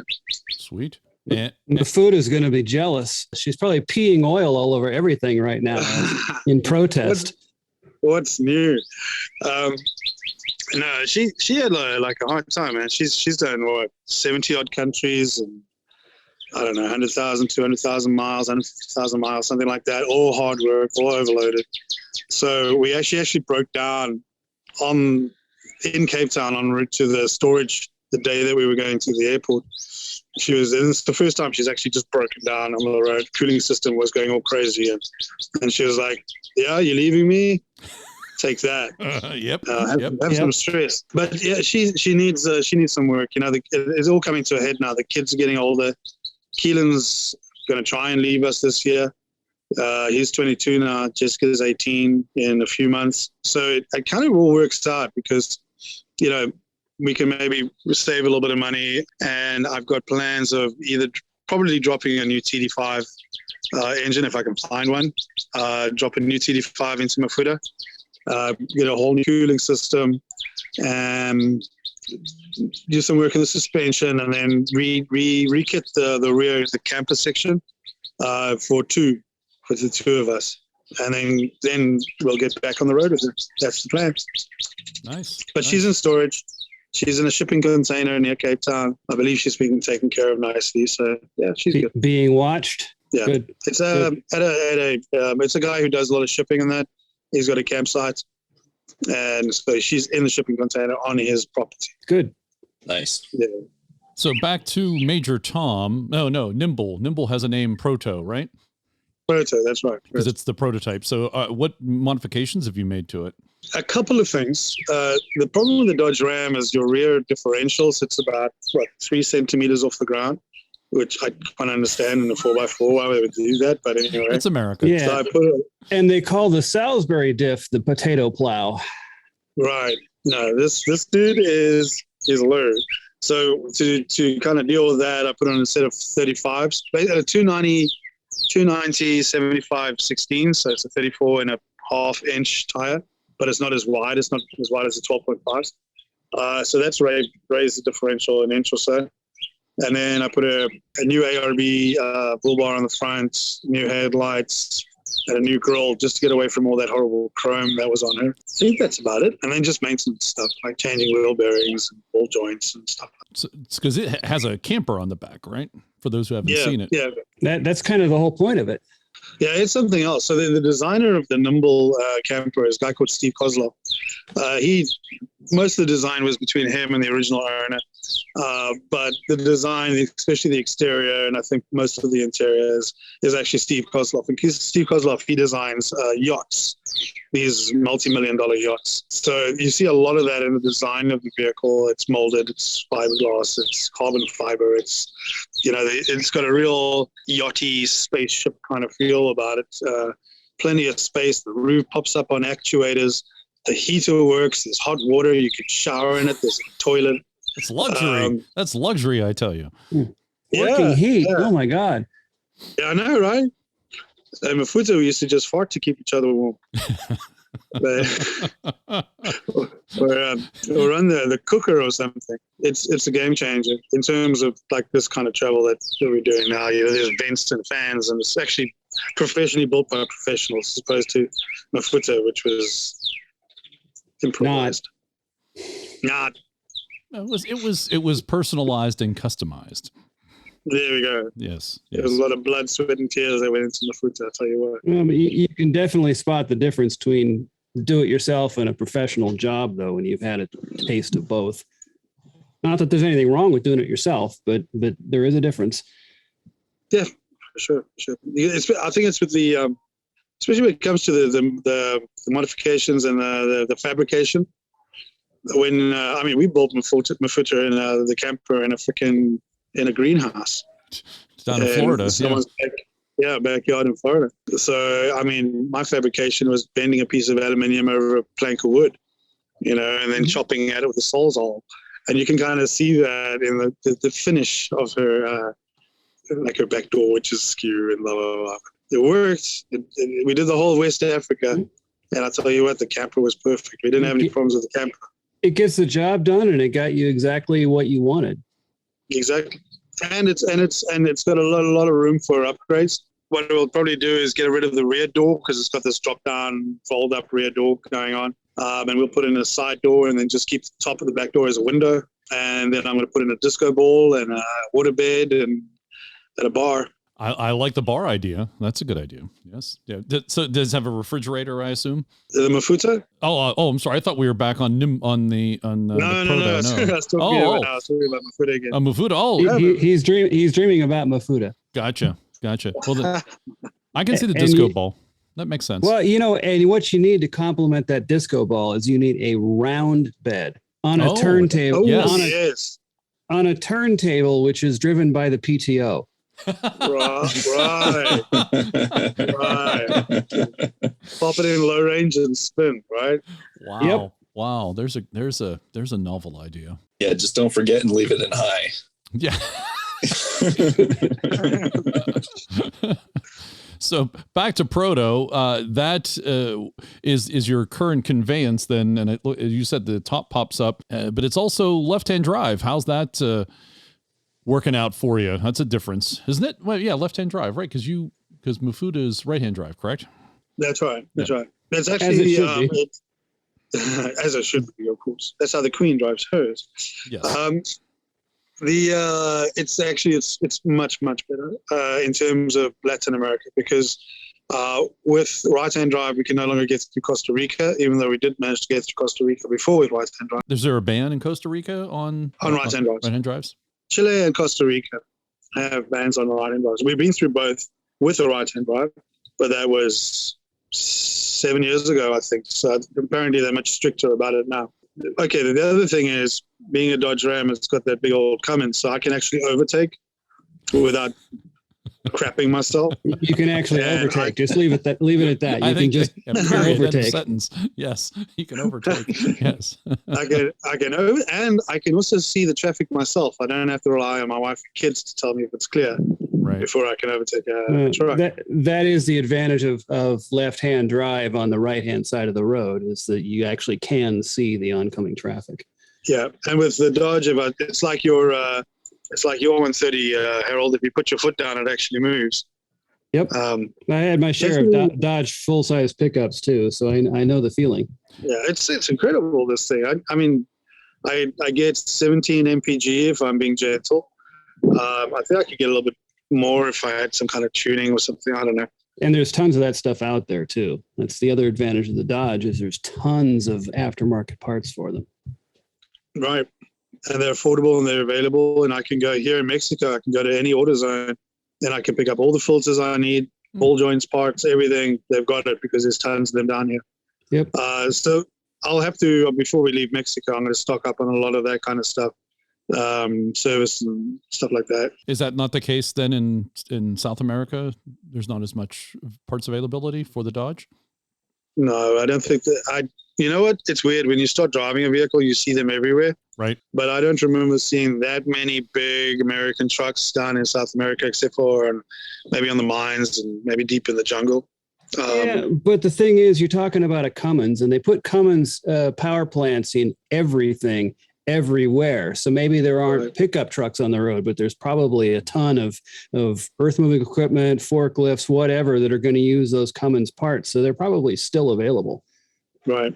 That's what I'm thinking. But I've been told that this vehicle is very reliable, and I shouldn't be needing that many parts.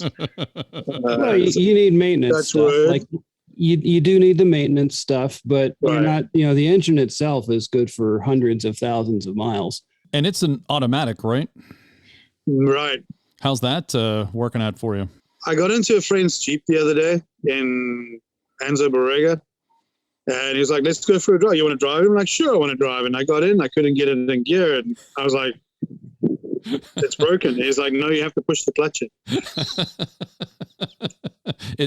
How quickly you forget. Yeah, it's amazing how quickly you forget. Well, you had that training with the Range Rover. Right. Taught you to be soft and lazy. Right. Well, no, the Range Rover still keeps you on your toes. The goal is then to get down to Argentina, and I assume as you've done in your past travels, then it's going to be camping and going to local spots. Yeah. So there's a lot of the Nimble it's a big vehicle, but it's still quite capable. I think. Is it nimble? It is quite nimble, actually. It's got a lot of pinstripes now since I've been taking it through the deserts in Mexico. Yeah, I'm going to return it with a whole new look. So hopefully you paid extra for the damage waiver on it. It's pinstripes. It's like for overlanders, that's the badge of honor. That's right. If you don't have pinstripes, then you're not overlanding. So she's a bit wide, but I mean, I can imagine driving her through the Amazon is just going to be amazing. It's going to be fantastic. I mean, Mafuta's got a nice long wheelbase, and she did great in the mud, but I think Proto will do even better.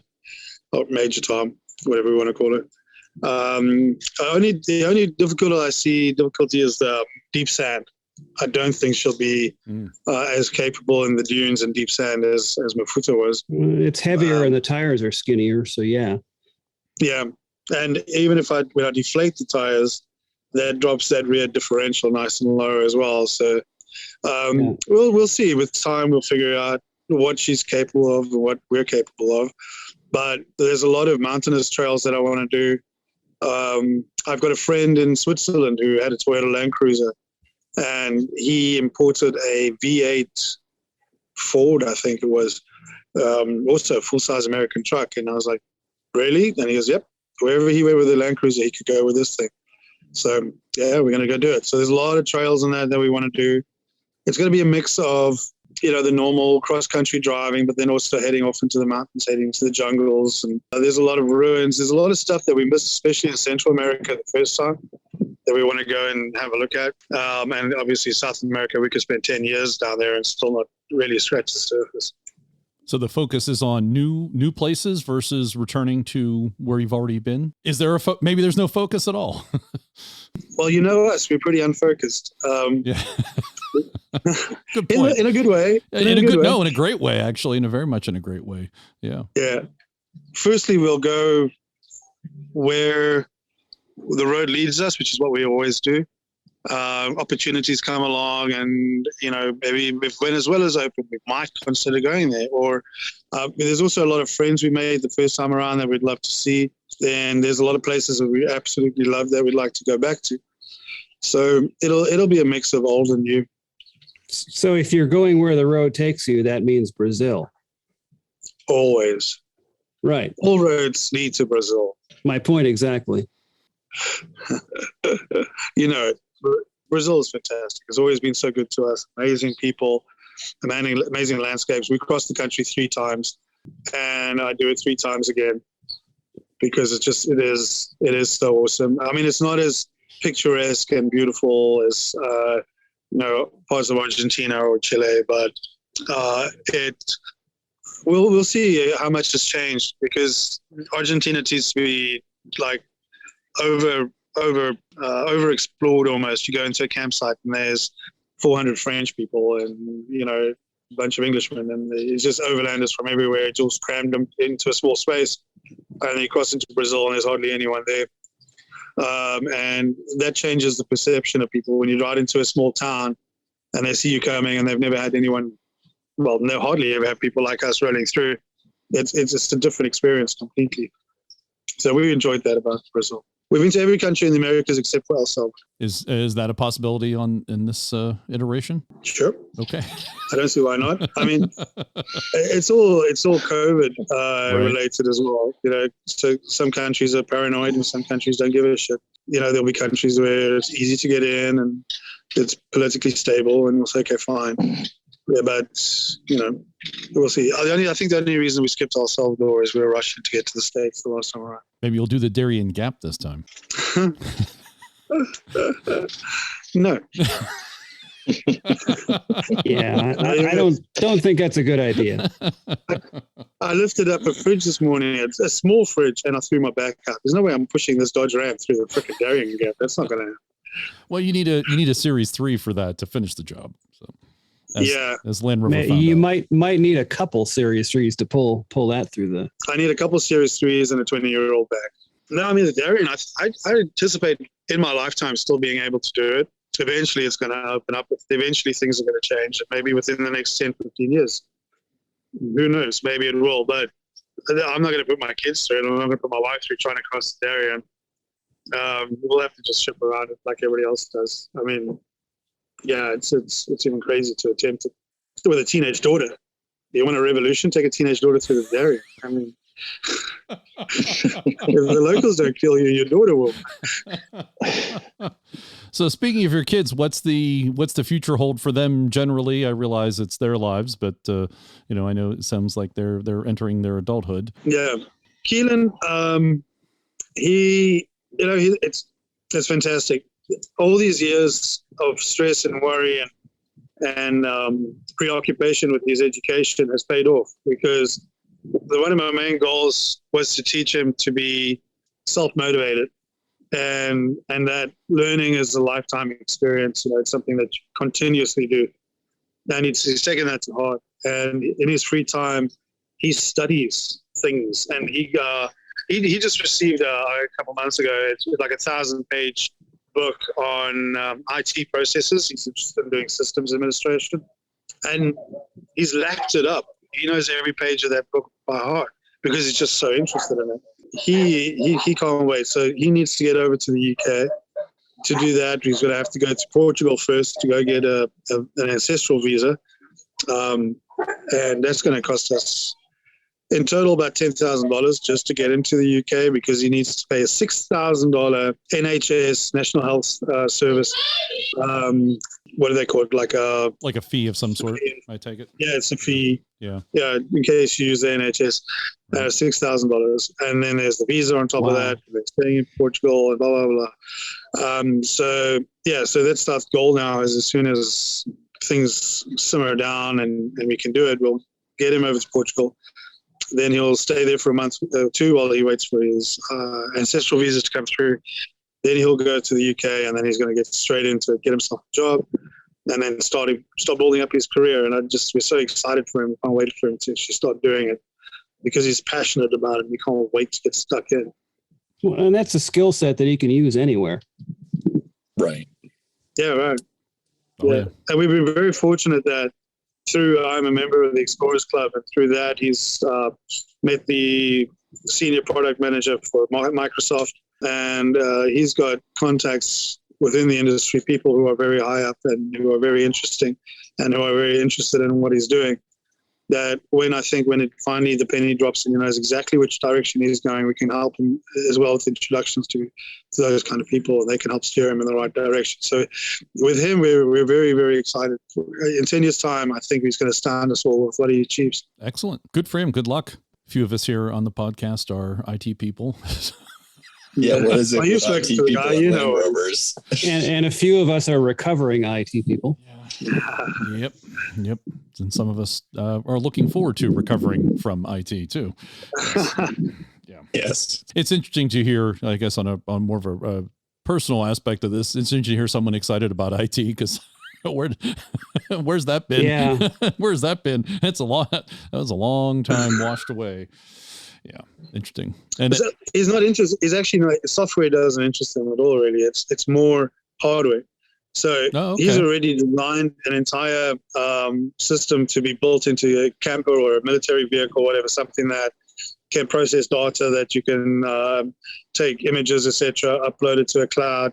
You can do processing of videos and images. You can kind of plug it into your vehicle. He's working on all these different ways of getting like a built-in system. He calls it Lancer, which stands for the long-awaited, no compromise editing rig, because it started off as like a YouTube idea.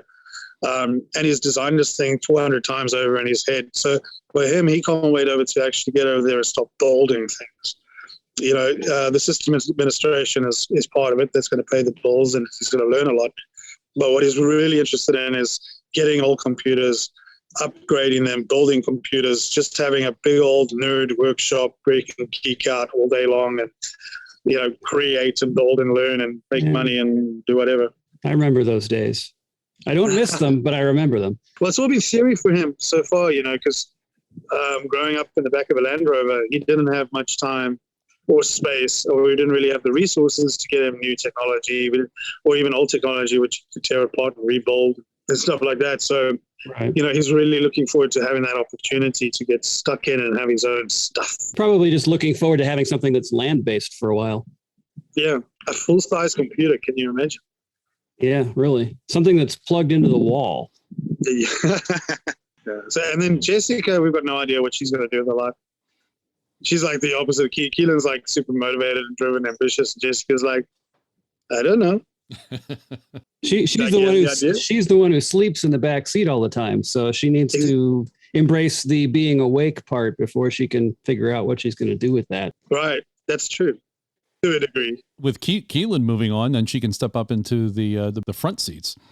The front seats. Yeah, yes. Imagine that. No, Jessica's amazing. She's absolutely fantastic. I mean, the thing about her sleeping while we're driving, most of that was a coping mechanism. Firstly, we'd drive very long distances often, and then you'd have days where we'd just be driving trails for a week on end, dancing around in the back of a Land Rover. What are you going to do? You're going to just swing around? Or she would just wedge herself into like a freaking corner and sleep through most of it. She's also at that age when you grow the most, and you grow when you're sleeping.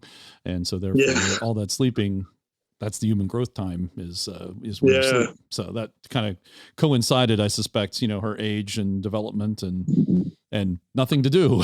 And if she has skills at sleeping through, you know, any kind of trail riding, that would make her well suited to living in places like California where there's lots of earthquakes. Yeah, I should sleep through anything. Absolutely anything. It's incredible.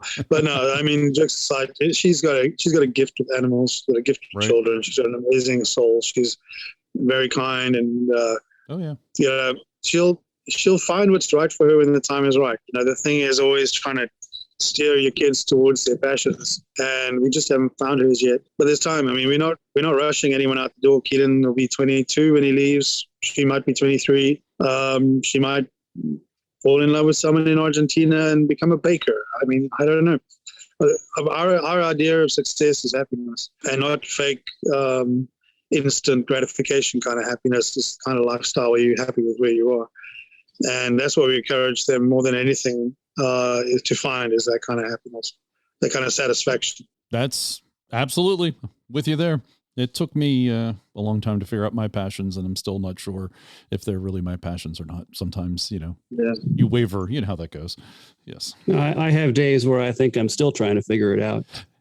Yeah, I'm with you there. Same. So do I. Same thing. I mean, so do I. I think it's just the human condition, isn't it? You know, have I done the right thing? You know, one step forward, half step back, two steps forward, one step back. I think there's also progress as you achieve what you wanted to set out to achieve.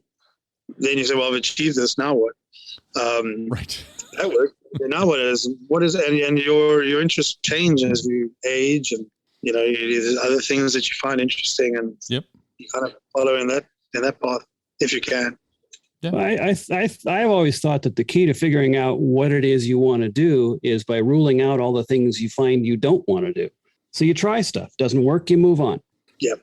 on the philosophical aspect of the program. So how long do you expect to make your way towards Argentina? I know you travel by starlight and using sailor compasses and such. But what's the general plan? I don't know. Okay. No, That's a fair answer. That's a fair answer. I'm assuming Louisa knows what she's doing. I just make it up as I go along. But the last time it took you 3 years to do South America, when you were only planning for a year? We were planning 1.5 years, Argentina to Alaska. And it was 3 years just in South America. Who knows? We might hang on to the Nimble a little bit longer. She's a great vehicle. I suspect you'll hang on to it for as long as you're allowed to hang on to it. Possibly. Either you have to leave the country or you have to give the truck back, and that'll end your trip either way. Yeah. Well, whatever happens, Mafuta is going to be coming to join us when possible. So if it lands up that we convoy, Keelan might come back to us, or we might just want to have 2 vehicles, or, we'll see how it works out. Either we'll end up shipping the Land Rover to South America and then using it there, or we'll carry on using the Nimble and then fly to Africa for 6 months and use it there. Or I really don't know at the moment. COVID's just made it so impossible to try and plan these things that we're just having to wing it. And now you have conflict in Russia, and I'm glad we're not there at the moment. Yeah, you dodged a bullet on that one. Yeah, you might actually have been around the Ukraine or Belarus or something. That would have been.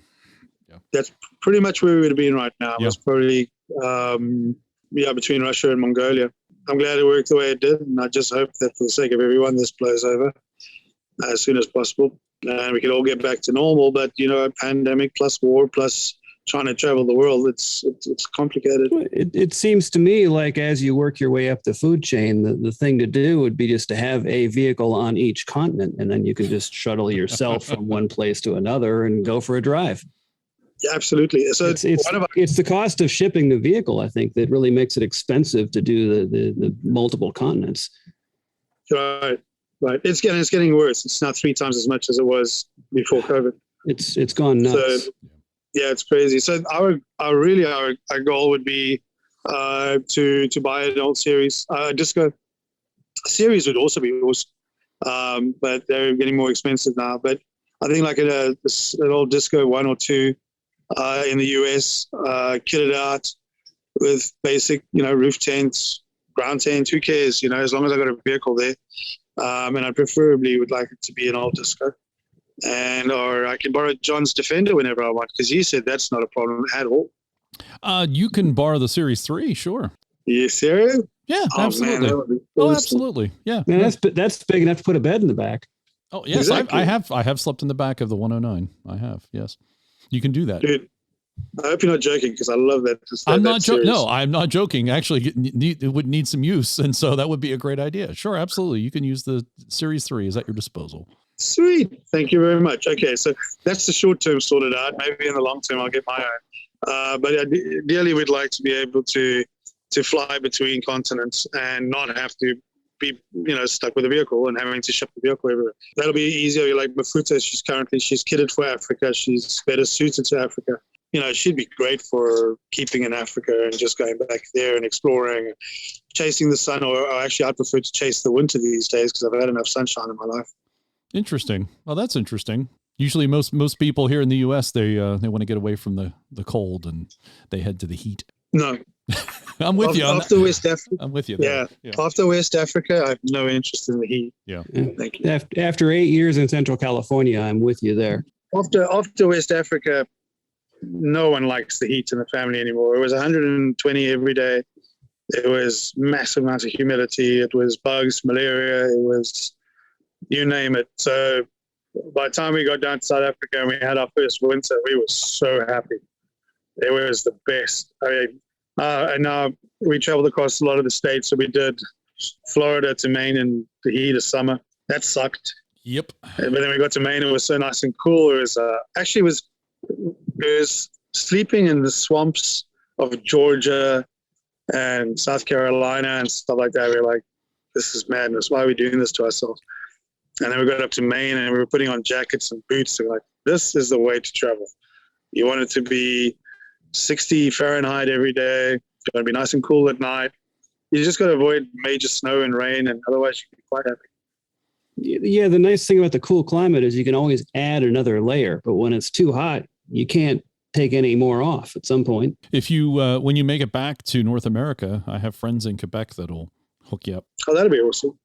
That'd be awesome. They just had a snow squall come through and dump like 20 centimeters of snow. Just, yeah. They're right next to it. So a little storm. Okay. Yeah, pretty much. Yeah. Last time, I think, actually, they didn't have as much snow this year as they normally do. There's only 5 feet on the ground. We drove the Donner Pass. I don't know if you guys saw that. We drove the Donner Pass in a blizzard.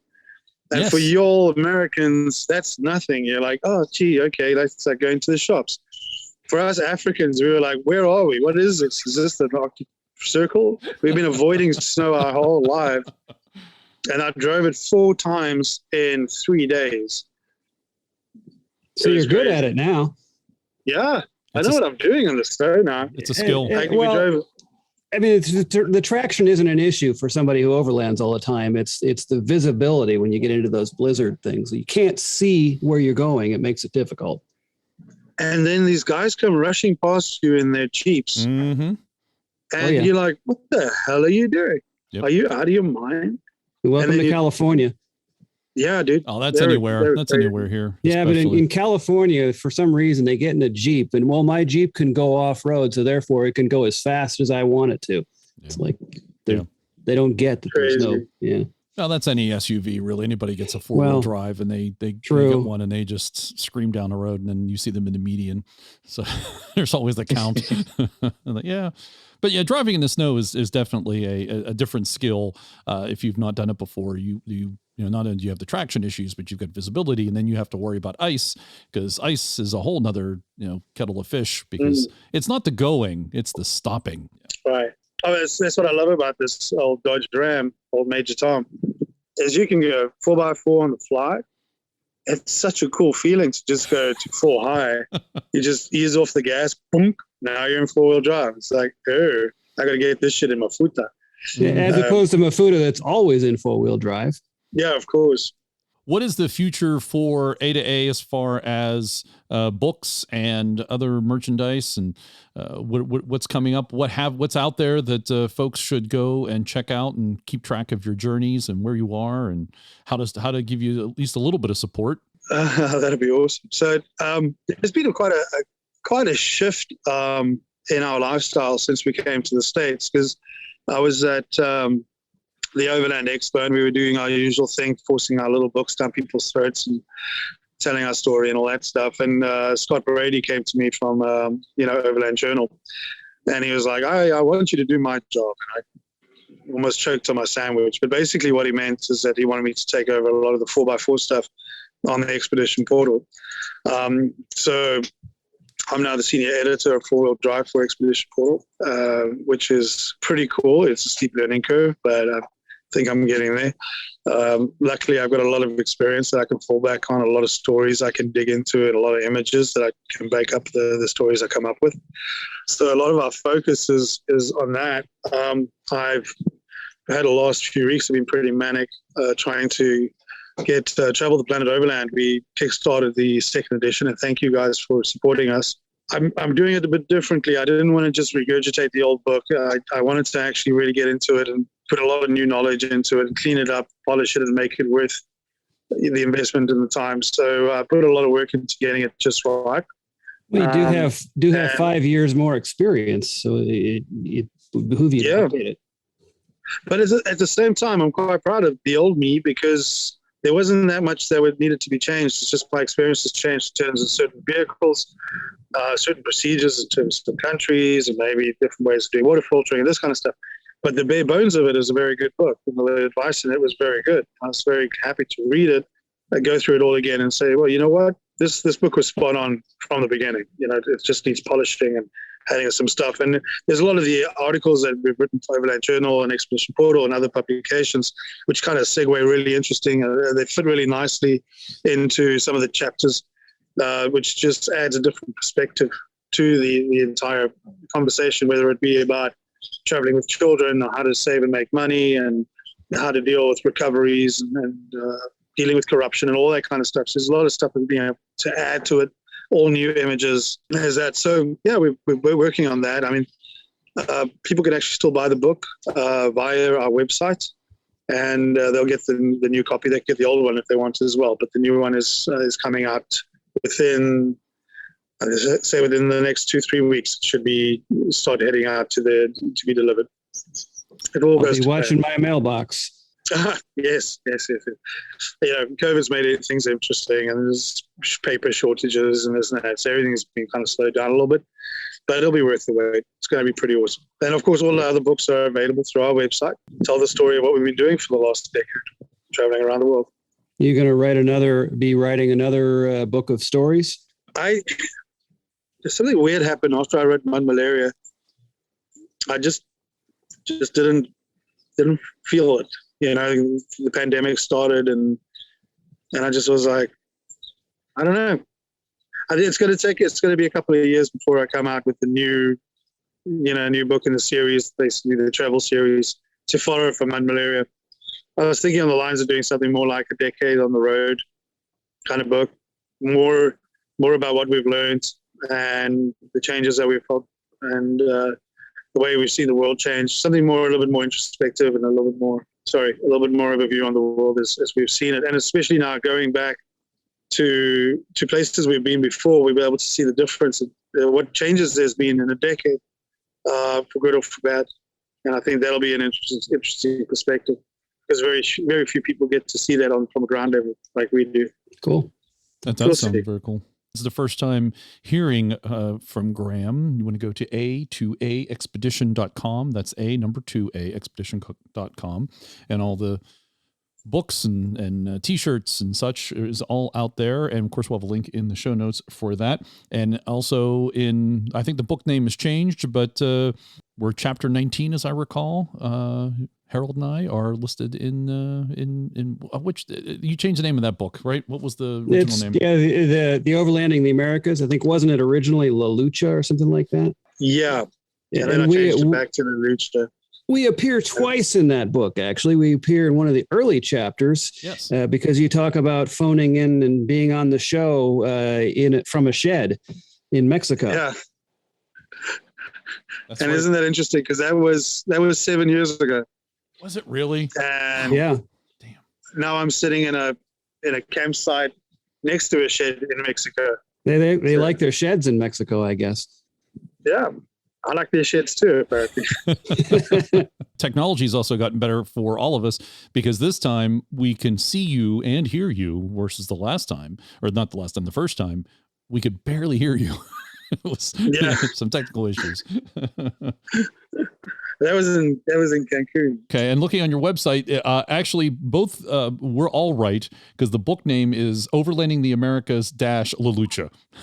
So there you go. Whatever name it is now, it's both. A compromise. Yes, it is. Yes. So for $30 American, it looks like you can pick up La Lucha, Overlanding the Americas. The other books are out there. I highly recommend you check those out. I've read them; they're good, and it's also nice to be mentioned in one of them, which is actually pretty cool for me personally. You earned your spot. That room where you're sitting right now, I remember that for years. I love that house of yours, John. I swear. You are always welcome. I was so back. tempted to poison your baklava and then just bury your body somewhere so I could have your house. And you're seriously and your Defender. And now you know why I was controlling the amount of baklava that you get. The baklava baron. There we go. It took a while, but we got it. Well, thanks very much, Graham, for joining us on the podcast. Give us an update on your next adventure. And, of course, folks can follow you on Facebook, A2A Expedition. You're on the Instagram. That's also A2A Expedition, if I'm not mistaken. No, it's graham.r.bell. That's GRAEME.r.bell. Louisa was supposed to run the A2A Expedition Instagram page, but she never really got around to it. So I just ran off with mine. So that's what it is now. There we go. And also bear in mind, as we're traveling down Latin America and South America, we're still part of the Land Rover family, even if we're not driving a Land Rover per se. You are. But we're going to be visiting a lot of old friends like the Legion Land Rover in Colombia and George Mina in Costa Rica, and our Land Rover friends all across the Americas. So yeah, there'll still be plenty of Land Rover content coming, that's for sure. And I tell you what, to be quite honest, after 11 years living in Mafuta and having all the drama that came with that, sometimes you kind of forgot the beauty of the vehicle, right? Now I look back on the photos, I'm like, wow, she's really pretty. Oh, she's so awesome. So it's actually been very good for us just to have this time apart from her, because absence really does make the heart grow fonder. Thanks very much, Graham. We do appreciate it. Give our best to Louisa, to Keelan, and to Jessica. All right. And don't forget Chewy. Oh, and Chewy. That's right. How's Chewy doing? Chewy is psychotic, but we're training him. We've realized we have to, let him know his place, and he's not as big as he thinks he is, but he's fantastic. He's been very, very good for the family. He's keeping us fit, keeps us walking, keeps Louisa happy. And if it makes the wife happy, you know what? It makes me happy. Thanks again, Graham. All our best, and please keep in touch. All right. Thanks for having me on, guys. We hope you enjoyed show number 107. Thanks, Harold, Dixon, and Morgan coming on the show, helping out. Thanks, guys. No problem. Yeah. Pleasure. Thanks for having me, as always. Dixon, thanks for coming back and giving us an update. I'll be here in the future to keep you up to date on what's going on with Greek Peak 2, or whatever we decide to call it. And thanks to Graham Bell for giving us an update on their next adventure, and also to the One True Pics for his continued production support. I remind you, in honor of Land Rover's 75th anniversary, you are invited to bring your Land Rover. Yes, Freelanders are included. I got to make sure that's clear. If there are any functional Freelanders still on the planet at that time. We want it there. It has to be there. We need a functional Freelander, at least one at the Vintage Grand Prix. There was one G5 Freelander there this year. G4. Or this past year. G4. Oh, sorry. Yes, G4. And in 2 years, maybe it'll still be. It might still be functional. Maybe. We hope. Maybe. Yes.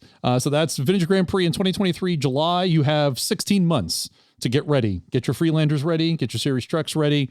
Disco 1s, Disco 2s, Range Rovers, Range Rover Sports, Range Rover Classics, 110s, 90s, Defenders, new Defenders, old Defenders, Heritage Defenders. Visit our website, CentreSteer.com, to listen to previous shows and for show notes, which have links to stories discussed in today's podcast. If you're listening to the podcast on our website, you can download a podcast app and subscribe so you have the podcast automatically delivered to you. And we post a new podcast at the end of every month. You can connect with us on YouTube, Facebook, Twitter, Instagram, email, and voicemail. You can directly support the show at patreon.com/CentreSteer. You can also visit our store on our webpage and buy a t-shirt, sticker, or buy us a tee. Thank you for listening. We'd love to hear from you and what you're up to in your Land Rover. Click on voicemail on the website and let us know. Until next time, I ask you to share the show with one other Land Rover enthusiast. Thanks for listening. You may now resume your important things.